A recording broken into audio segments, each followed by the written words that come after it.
Dans Les Ménines, Velázquez ne peint pas seulement une scène de cour, il conçoit un piège pour le regard. On croit venir observer une infante, quelques serviteurs, un peintre, un miroir, et l'on se découvre, impitoyablement, l'objet de la peinture. Lacan verra là plus qu'un tour de virtuosité picturale, il reconnaîtra une démonstration de ce qu'il appelle le regard, cette instance qui nous positionne dans l'ordre du désir et du pouvoir. Ce n'est pas le sujet qui regarde le tableau, c'est le tableau qui nous regarde. En approchant ainsi l'œuvre, Velázquez retourne la perspective. Il transforme le spectateur en figure située, il fait de notre propre position dans l'espace visuel le nœud de son sens. Le roi et la reine ne figurent que dans un reflet. Ils sont absents mais présents comme cause première du regard, ils sont la place d'où se pense la demande et le commandement. Le peintre se peint en train de peindre, et ce faisant il pose la question insoluble, qui est en face? Qui ordonne la présence? Qui désire être vu? Le centre du cadre paraît presque vide, un vide lumineux, et c'est ce vide qui tient la scène ensemble comme le lieu du manque. Ce manque n'est pas un défaut esthétique, c'est la structure même du désir. Lacan interprète ce vide comme le lieu du sujet, non pas comme une entité pleine, mais comme une absence structurante qui fait surgir le regard de l'autre. Chaque personnage, chaque regard dans le tableau se répond en chaîne. Chacun renvoie à une position d'être regardé et de regarder.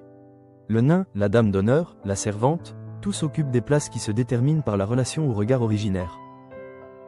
Dans ce dispositif, la question n'est plus qui regarde quoi, mais de quelle place je suis regardé, et quelle place m'est assignée. Velázquez installe une mise en abîme. Le peintre peint, le roi et la reine sont renvoyés dans un miroir, le spectateur occupe la place du modèle. Le tableau nous force à prendre conscience que voir c'est être vu, que regarder suppose déjà une inscription dans le champ du désir social et politique. Lacan dira que le regard n'est pas un simple organe perceptif, il est un objet cause du désir. Le regard nous manque, nous habite, il nous découpe avant même que nous parlions. Ainsi, l'énigme de Les Ménines n'est pas seulement formelle, elle révèle la manière dont l'identité se constitue sous le regard de l'autre, comment la subjectivité se fabrique par positionnement dans un réseau de désir et d'autorité. Le tableau fait sentir que le pouvoir ne se tient pas uniquement dans la figure royale, mais dans la logique du regard qui institue la valeur, la présence et l'oubli. Cette scène illustre aussi le lien entre image et manque, l'image promet la totalité, un sujet cohérent, mais elle masque la fissure centrale, la part de réel qui résiste à toute symbolisation. La peinture devient alors l'expérience visuelle du manque. Nous écoutons un silence visuel, nous éprouvons la place vide où devrait être le sujet. Velázquez nous invite à une leçon politique et psychique.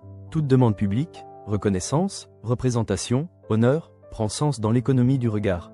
Et inversement, la position privée, intime, du sujet est marquée, souvent tragiquement, par cette exigence d'être vu. Enfin, penser Les Ménines avec Lacan, c'est accepter que l'art ne soit pas simple miroir du monde mais révélateur des structures de la subjectivité.